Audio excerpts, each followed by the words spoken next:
Hello and welcome to another episode of Earth911's Sustainability in Your Ear, the podcast conversation about accelerating the transition to a sustainable, carbon-neutral society.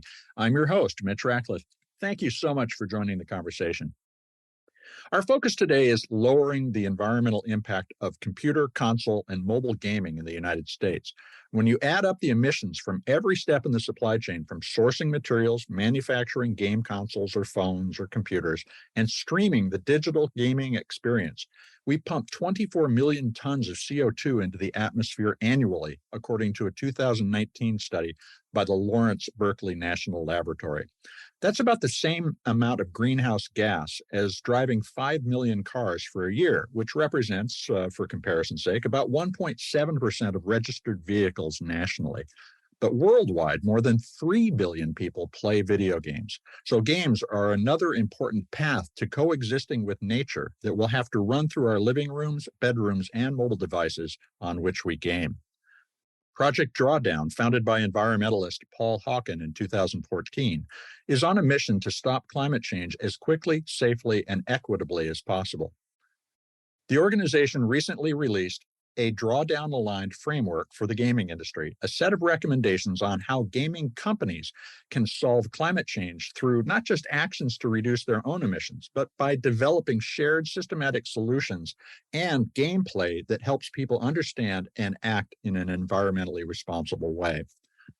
We're joined today by Aiyana Bodi. She is Senior Associate at Drawdown Labs, and Paula Escuardra.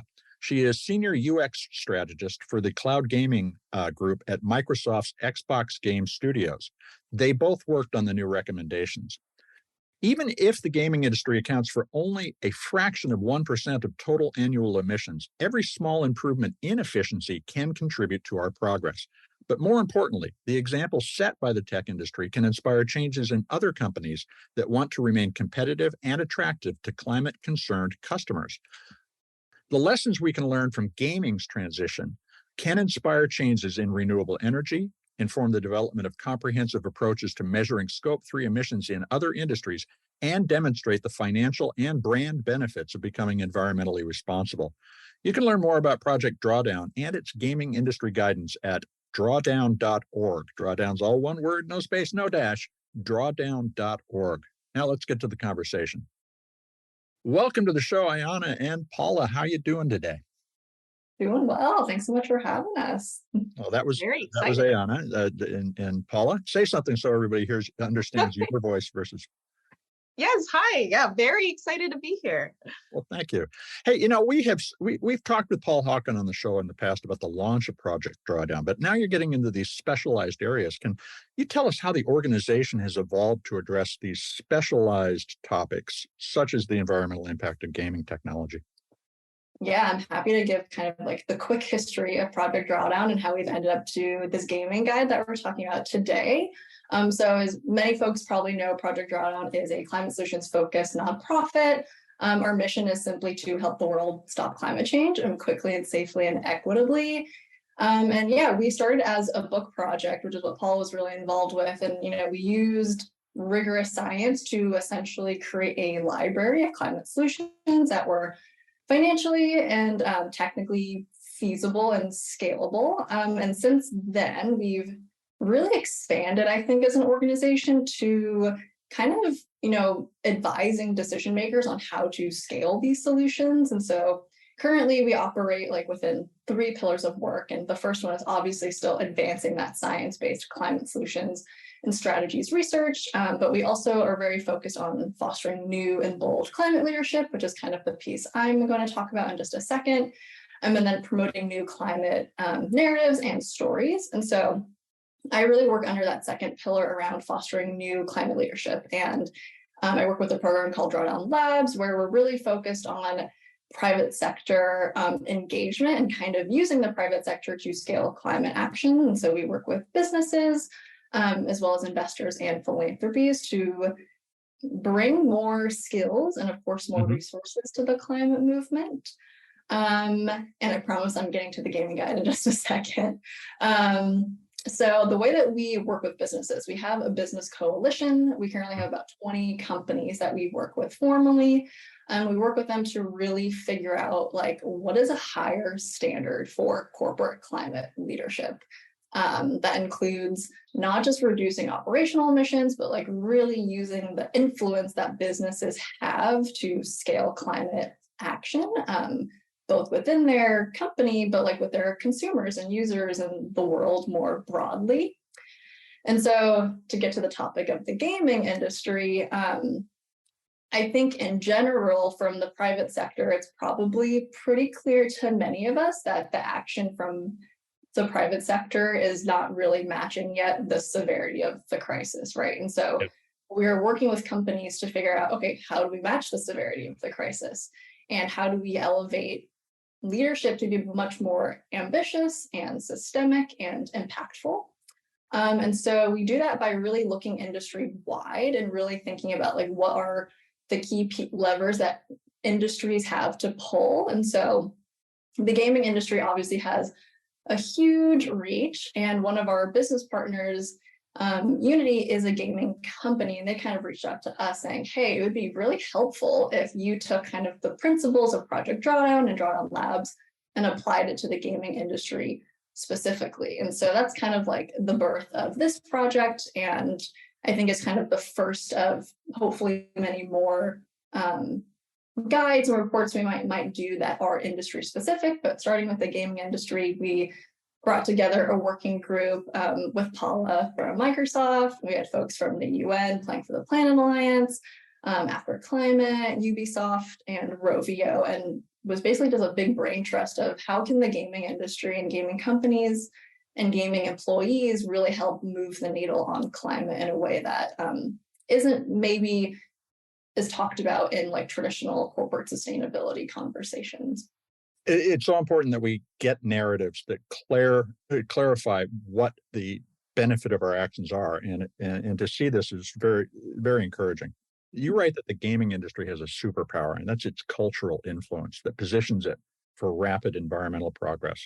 So how can gaming not just reduce its impact directly, but influence gamers to make significant changes in aspects of their daily lives? Can you give an example of a few of those? Yeah. Oh, and I would love to hear from Paula too, if you want to go first. Sure. One of the things that I think we don't often mention enough is that the video game industry alone has a reach of potentially 3.1 billion players all over the planet and growing. Video games are a very normal part of most people's day-to-day lives now. It's a normal part of our everyday conversation. And so there are many opportunities we have to reduce our carbon influence and maximize our cultural influence. Mm-hmm. With many of the initiatives that are emerging this past year, we're talking about more energy efficient code. So what are the ways in which we can think about games in context of performance and efficiency? Rather than, maximum amount of graphics all the time, or thinking about like maximum power used, like how do we make sure that it's using the right amount of power so that players can have the experiences that they want to have, but not use as much energy if it's not necessary. Mm-hmm. On the cultural influence side, we have many opportunities to normalize pro-environmental attitudes, values, behaviors, make the potential for behavior change and knowledge gain less daunting, mm-hmm. Because games have this interesting ability to place players in front of very big, potentially world-ending existential threats and give them actual tools to do something about it. And it's been really exciting to see games evolve over time, because it's not just a matter of competition and achievement necessarily, but it's also more and more about community. It's about finding ways to build resiliency and finding new opportunities to solve challenges that we think are impossible for us to solve in the real world. And so we're seeing more games come out that not only think about energy efficiency, mm-hmm. And we can talk about those case studies with Ubisoft, with Fortnite, as well as with Halo Infinite. But there's also other games like Minecraft and Terra Nil that take traditional game mechanics and subvert them a little bit to think about these traditionally exploitative mechanics and make them something else and more restorative and interesting. Well, in terms of game design, how do you think about the best way to introduce these values into the game? Is it directly, such as points for doing environmentally aware and responsible things in the game, or is it indirectly in terms of just the atmospherics of character traits, visual designs, or is that the entire palette and you pick from all of it? It really depends on what the game developers want to create and what players want to experience. The great and chaotic thing about game development is that we have an opportunity to create whatever we want, depending on what we decide to invest our energy in, what we're passionate about, what are the emotional and psychological needs that we're really looking to get out of our games. And so for games and players who are interested in, hyper realistic graphics, like Twitch sensitive, like motor skill complex, like experiences, there are opportunities for game developers to still make those games energy efficient, even if they don't necessarily talk about pro-environmental themes or climate conscious themes. And on the other hand, there are games that will do so, quote, green nudging, where the learning experience may not be explicit, but they put players in environments where solar energy is normalized, that we've solved the climate crisis, and enable them to interact with a virtual environment where that's not the problem that we have to face anymore because we've had an opportunity to solve it.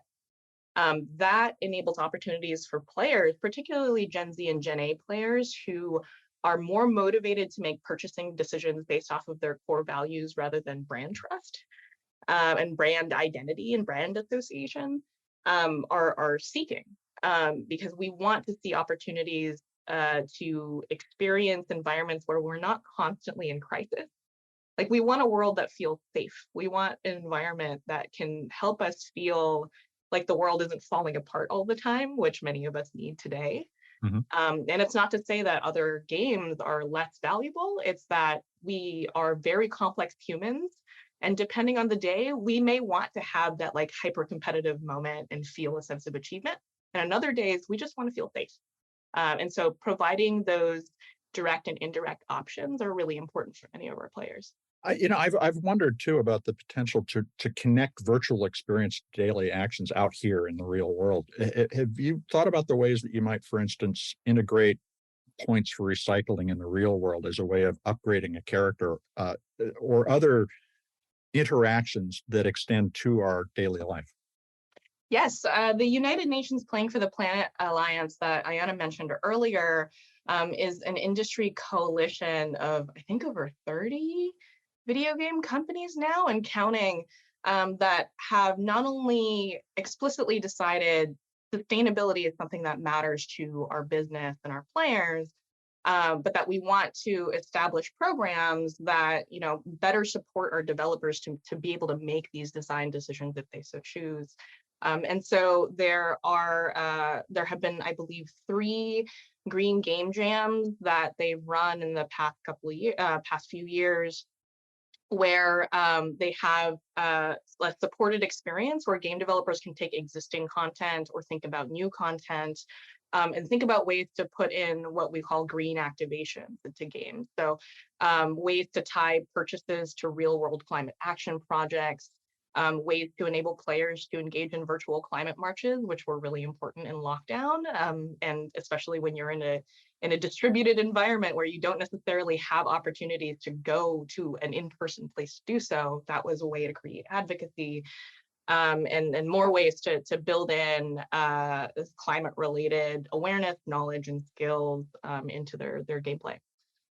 Aiyana, are you aware of games that have actually produced these measurable results in buying patterns or changes in political advocacy? It'd be fascinating to hear if you have data.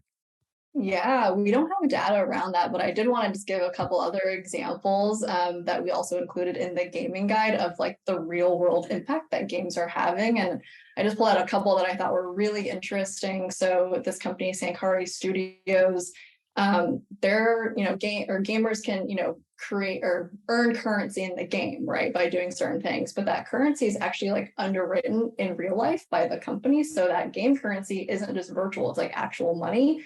And then that money, players can choose to invest that money in actual conservation projects in the real world, which I think is a great example of connecting like the gameplay to real world physical impact. There was another really cool example from EA Sports, I think, where they partnered with this soccer brand, and every time a player used like a certain feature in this game, EA Sports would buy emissions allowances off of the carbon market. So essentially taking away these allowances so that polluters couldn't buy them, which is actually like preventing emissions from going out into the atmosphere. And so I think there have been so many interesting cases of translating the gameplay to real world impact. And yeah, I would love to hear Paula's other anecdote too. And I think just really quickly, I want to say that I think the gaming industry in particular, you mentioned earlier, Mitch, like the superpower of the gaming industry. And I think at Drawdown Labs, we work with a lot of different industries like tech, apparel, secondhand stuff, just like lots of different types of industries that we work with. And I think the video game industry in particular, like, is really good at engaging their consumers. Like, it might just be the nature of what the industry is, right? Like, you're telling a story and people are automatically going to be engaged with that. But I just feel like there's so much potential with the gaming industry. And I know that Yale did a study recently about like what are gamers' attitudes on the climate crisis, and it shows that gamers like really care about climate change, like more so than the average person. And so I just think there's like a really awesome opportunity, and I think like all of these in-game opportunities turning into like outside game opportunities are just like a great example of that superpower. Paula, what thoughts do you have? I wanted to add one more example, and it's my favorite, like N of one anecdote, but I think it speaks to the cultural potential of gaming. So there is a young student, though I believe he's probably a young adult now, named Jack, who had gone on Twitter a few years ago and was talking about how the game called Firewatch had sparked his interest in Firewatch lookouts. It's an action adventure exploration game where you go and like uncover this mystery in this forest environment.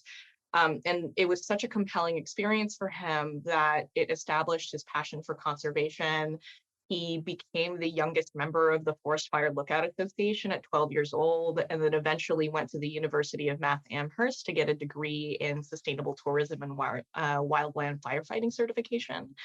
And so, and the added layer of that is that because of his experience playing that one game and experiencing what he had, it also raised his awareness and activism around the Black Lives Matter movement, because he saw how people of color were treated in forestry and fire prevention.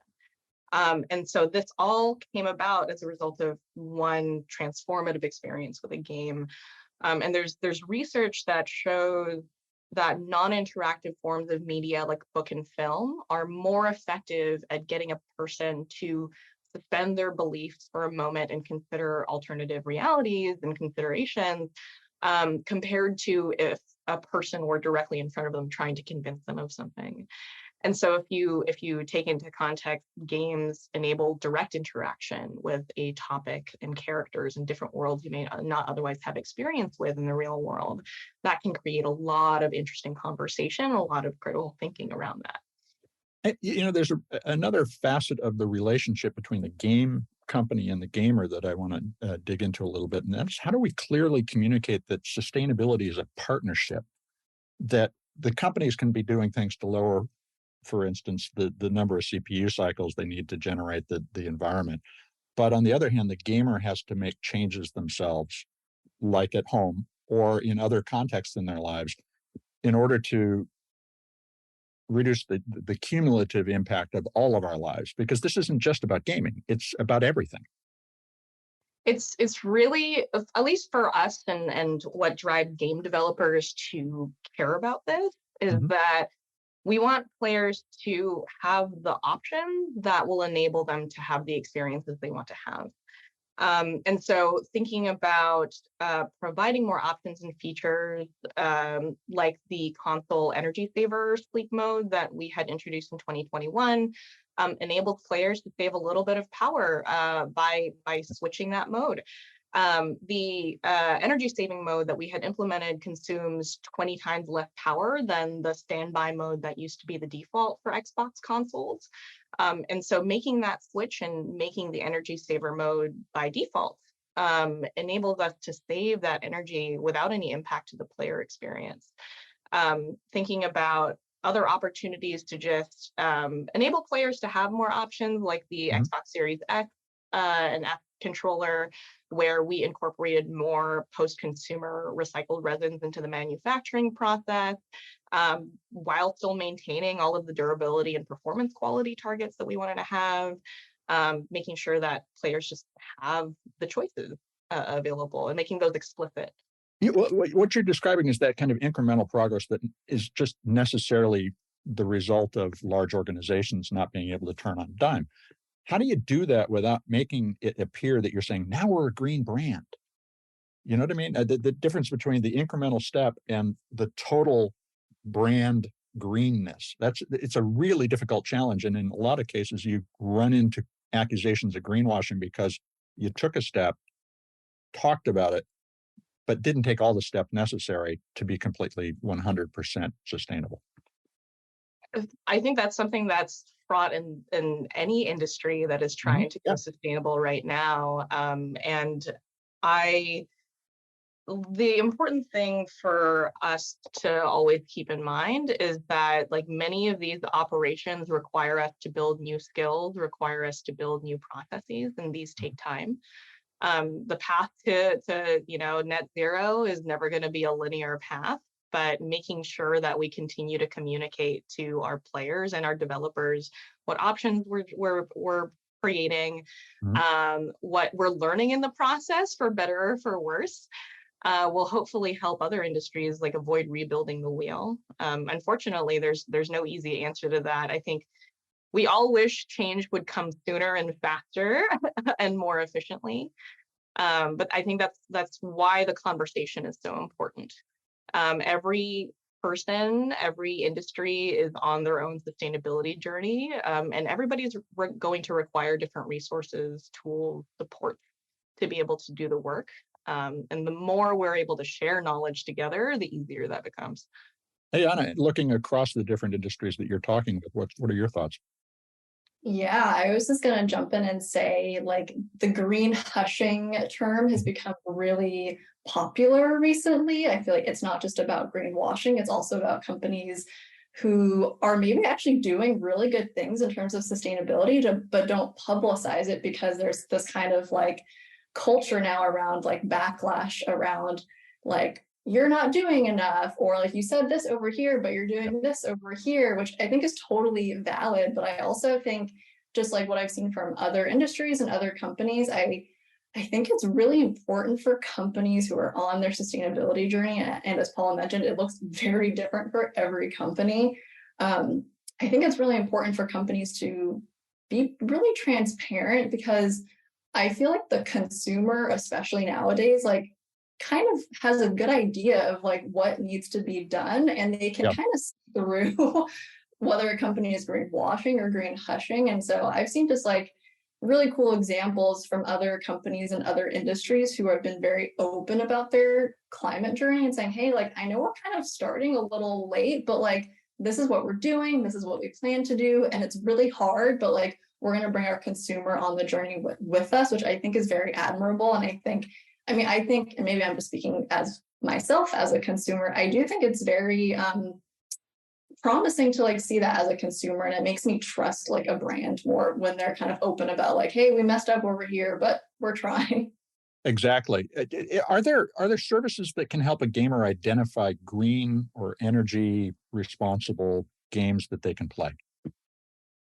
I wish I could say there were, but right now, I would say a lot of it comes from TikTok and social media.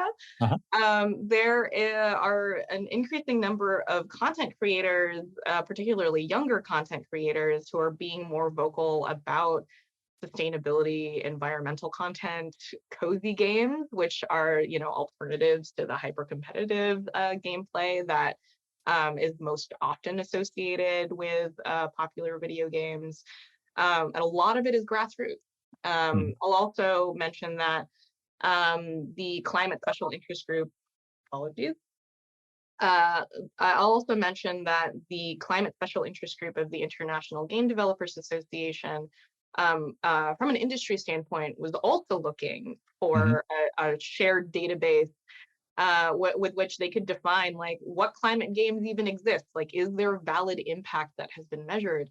And there's a living database that is run by the community of over, I believe, 400 video games now in nonprofit and commercial spaces where that can be viewed, and there's analysis being conducted to understand what has been done and what we can do in the future.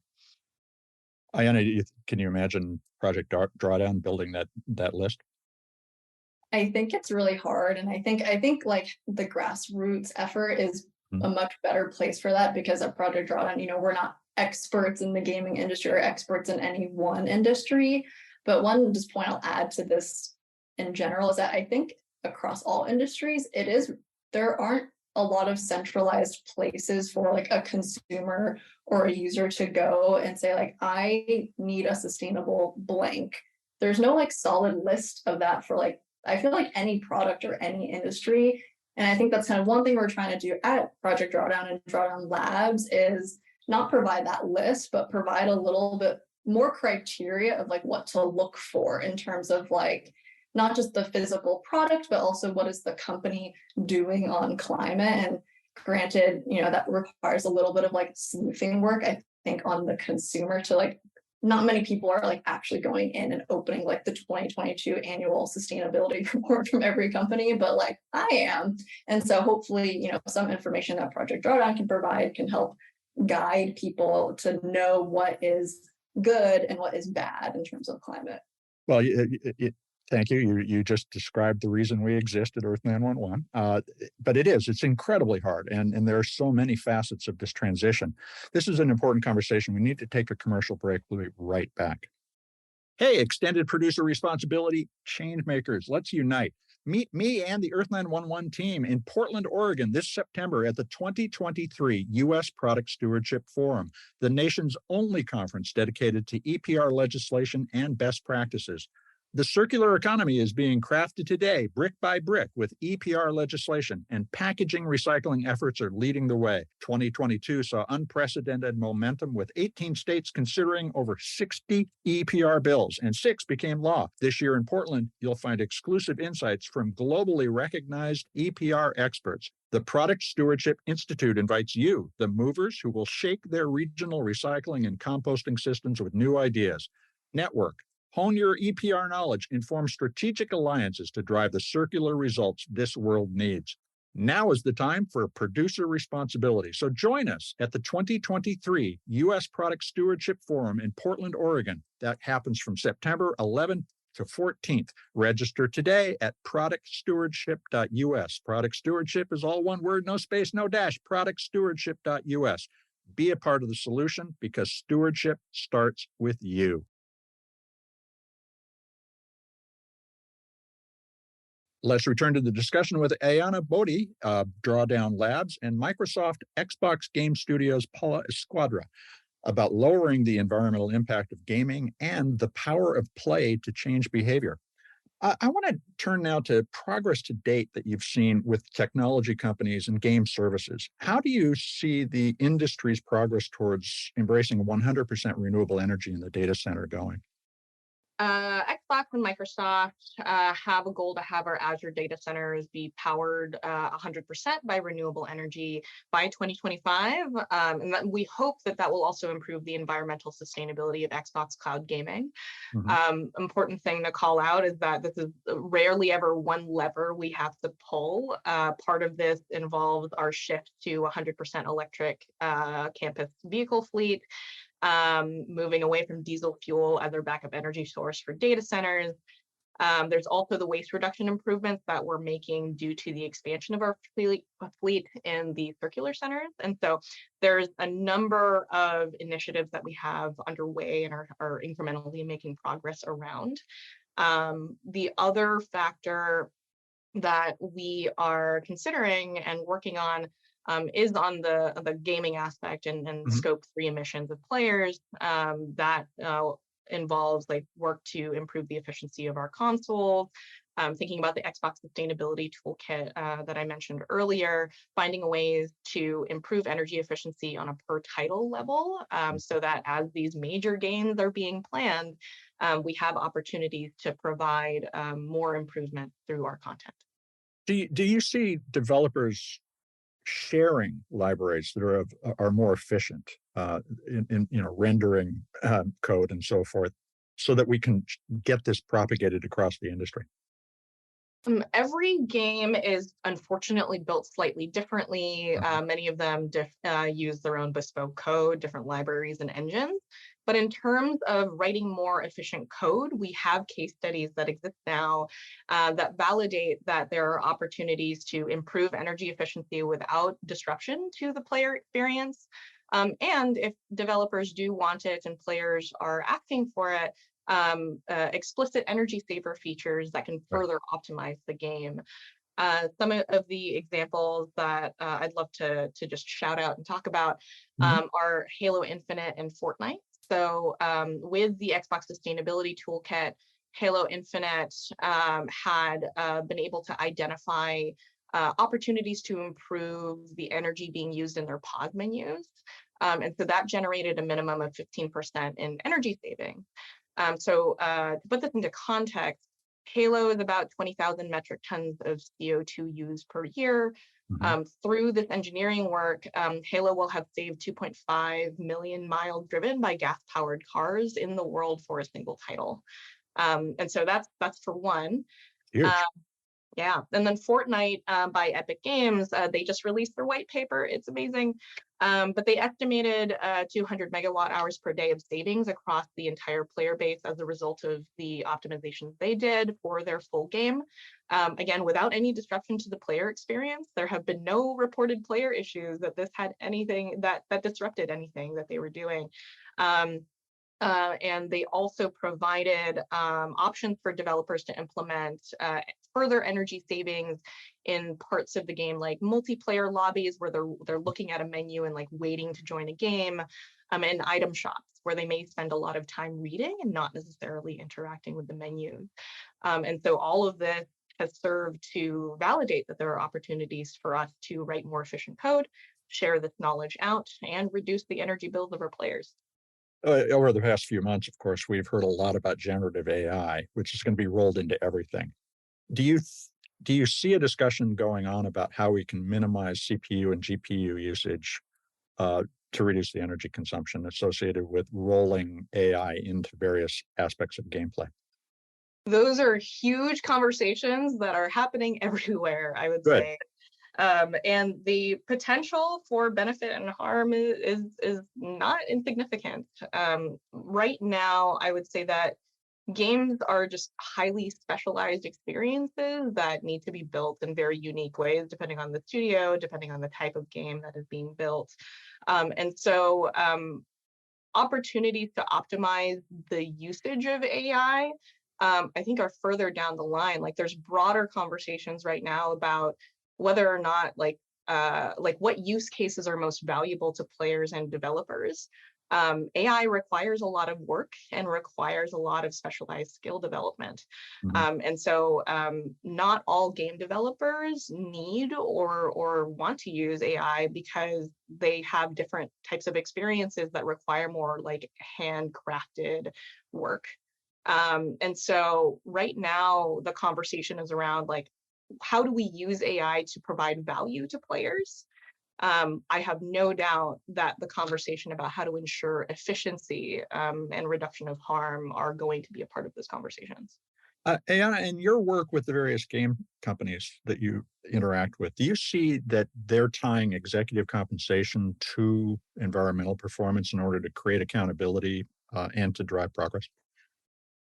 Correct. Yeah, Microsoft, Xbox, and studio executives' compensation are tied to environmental performance. We have an internal carbon tax that is calculated year over year. And so our sustainability commitments are playing a major role in how we make decisions, and how we define the strategies with which we can support our game developers to not only contribute to that overarching goal of becoming carbon neutral, but getting to a point where we're helping normalize the opportunities players have to shift their behaviors, and the types of sustainable mindsets that we need to have to build resiliency long term. Aiyana, how does what you are doing in the gaming project align with the Drawdown-aligned business framework? Tell us about what you're generally doing with organizations to help them understand this path. Yeah, so as I mentioned a little earlier at Drawdown Labs, we're really focused on helping businesses think more holistically and systemically, and what we say, go beyond net zero. And so we have this framework that you mentioned, Mitch, the Drawdown-aligned business framework.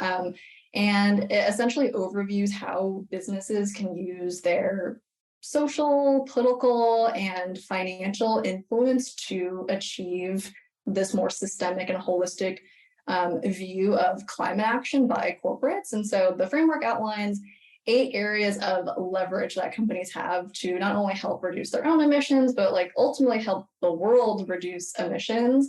And so obviously companies need to reduce their own impact, but they can also do things like leverage their stakeholders, like their consumers and their shareholders. They can leverage their physical products and their services, their investments, their data, their political influence, and really their overall business model and how they measure success. All of that can be leveraged and pivoted toward climate action. Obviously, this is like no small undertaking, but their framework kind of puts all of those options onto the table. It intentionally is fairly broad, so we made it that way so that it could apply to as many industries and companies as possible.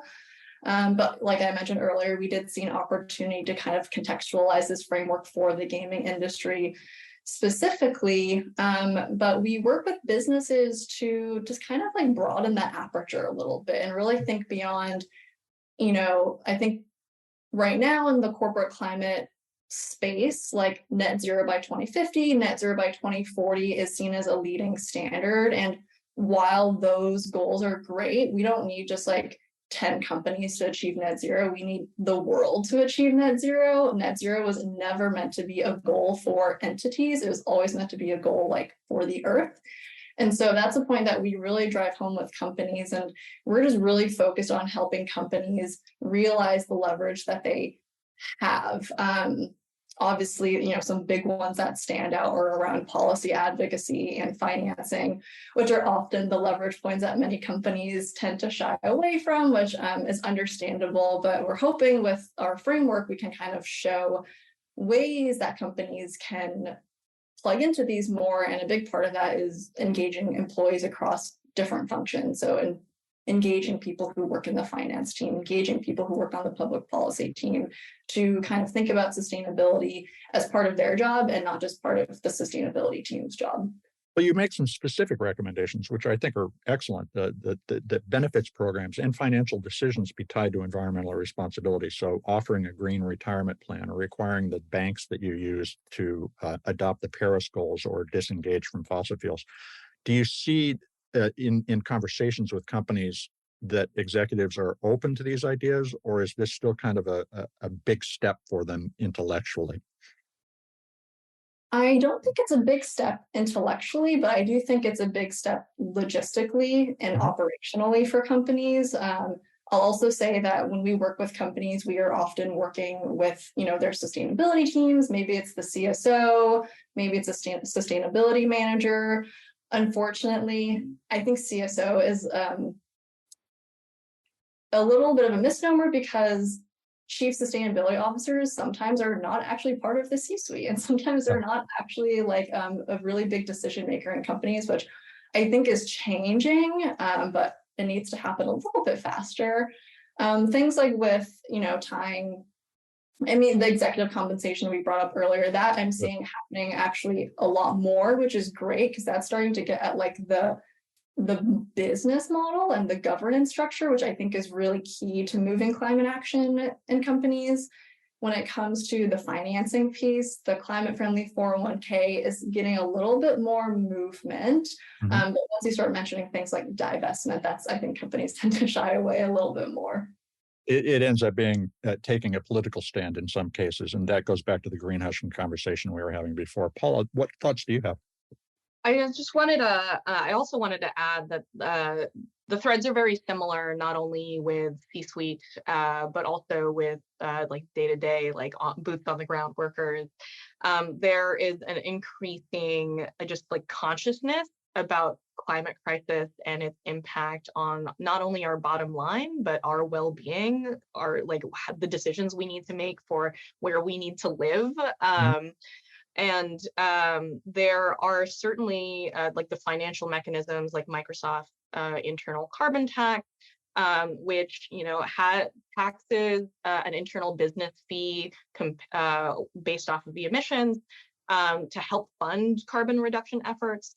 But there's also, in general, we have internal research with game developers signaling that even though there are tight resource constraints, even though game development timelines are often very tight, and they have to make very, very specific decisions about the types of features and efforts they can invest in, they care enough about their players who are increasingly caring about this, who care about the rising cost of their energy bills, and are just generally dealing with the existential threat, that if there are opportunities to do something about it, even at minimum, make things slightly more energy efficient with existing content that's already been released, and that's not a major lift for them, then they are willing to do so because it matters enough. And so that's something we're definitely seeing in the market. I'm wondering if you've thought about the idea of including an emissions reporter in the game experience. For instance, these days when you search for a flight, many times you'll see a carbon report associated with the choices that you're presented. What's stopping us from concluding a game session with a report that says, here's how many emissions you just generated? It's something that many game developers are asking about, whether or not it's something that they can put in or should put in. And one of the biggest fears around this is that there may be certain audiences that are going to react and consider it to be politicized. Yep. And so player trust is a very important factor and potential biases around that. But more often than not, it's about time and money. Again, like game development often runs on very hard deadlines. We worry about crunching our employees and coming out, and like being burnt out as a result of like having to put in as many features as possible to make the game as awesome as it is. When you pair that with sustainability, being viewed as a new space and a new skill, like that's very frightening to potentially add risk to a process that is already fraught with time constraints. The product manager is going to be thinking, wow, I don't need that headache too. Right. Like, how do I even scope the risk of that and the investment that's going to be required, because a lot of it feels experimental. Two other factors I'd love to just mention is that a person's emissions are highly dependent upon all the individual components of the machine they're using and where they live. Power source. Yeah, exactly. And asking especially a small studio to do all of that calculation for every location a player may live is unviable. And so Xbox is working with game developers to build tooling to make that a little bit easier and reduce the barriers around that so that we can eventually get to that point. I think the other factor is also that, or at least what's very interesting, is that sustainability itself feels like a new concept to many developers. But a reframe of that has actually helped reduce barriers for certain teams, particularly mobile and PC game developers who have to think about thermal load and resource management don't see this as a new topic. They just see this as an additional metric to track. And so when we reframe it in terms of resource management and not just branding something as a new sustainability initiative that people should be compelled to do, that conversation becomes much easier. And so hopefully those barriers decrease over time with that. Aiyana, how does Project Drawdown engage people in that kind of sensitive discussion? Yeah, I just want to build off what Paula was saying, because I think what Paula was really getting at is like this employee piece that is like a very key part to our work at Project Drawdown and Drawdown Labs. And like Paula, you were mentioning, game developers who are, obviously in their role day in and day out can kind of find these moments where they might be able to integrate sustainability or integrate more climate considerations into their decision making. And I just wanted to also point out that that is true for like every job function that exists, whether you're human resources or marketing or sales. And I loved what you said, Paula, about reframing the sustainability conversation, because I think that is so true for every type of job that exists. And I think a really good example of that is like if say you work in procurement, right? You are working with supply chains, and obviously with the climate crisis, supply chains are becoming a lot more disruptive, things are more expensive. And so when people start to think about the climate crisis in terms of like, oh, actually, I need to like save money and I need to consider risk. It's not just about climate change as this like potentially political thing. It becomes actually about your business and about meeting the bottom line, which unfortunately I wish wasn't the case we need to make. But in these contexts, it often is the case we need to make. So I think that reframe is really important. And just making the case again that like, no matter what role you're in, you can kind of find those moments where you might be able to take into account climate, and it might not even be for climate. It might even be for things like saving money or just like doing your job better. Well, we have to reframe all of society, which is going to take about 8 billion lenses. And here we go. So how can listeners learn more about Drawdown Labs gaming guidance, and what kind of follow-up reporting or recommendations are you working on for other industries? What are we watching for? Yeah, so if you want to find the publication, you can just go to drawdown.org/publications. Yeah, I think in terms of this project with the gaming industry, I think it really showed us that this industry in particular has massive potential to scale climate solutions, not just through operations, but like through the influence they have with players.